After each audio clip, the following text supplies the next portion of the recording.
Oh no, a trolley's hurtling out of control. Even worse, it's headed straight for those 5 people tied to the track. Quick, pull that lever. Not so fast, chum, there's more. You've just entered a moral dilemma.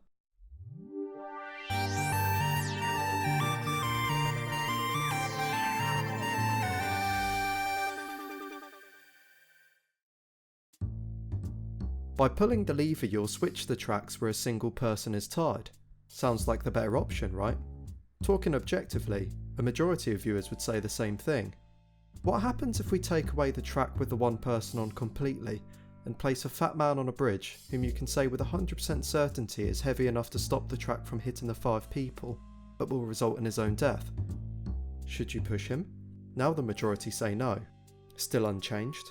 A doctor is doing a checkup on a patient.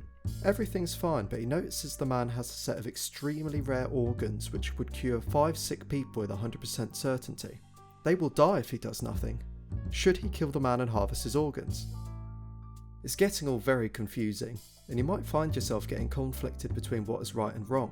Context is clearly having an impact here, but the outcome stays the same. Either 1 or 5 people have to die.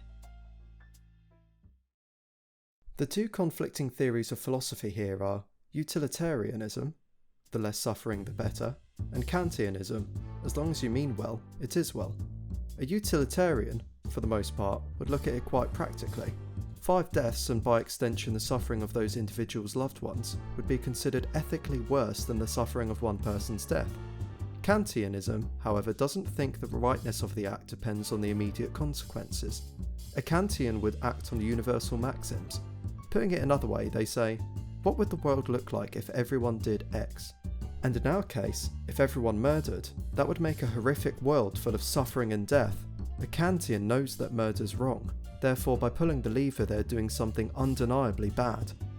Kant's ethics are founded on his view of rationality as the ultimate good and his belief that all people are fundamentally rational beings.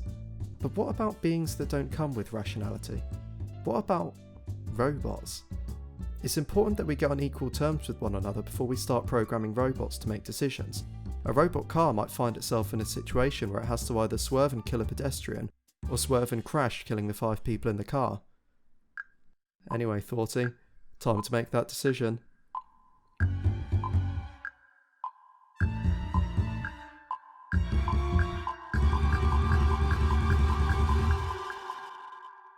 Well, I guess there's always that. Roko's Basilisk, the superhuman AI who wants to hurt you until the end of time. Basically.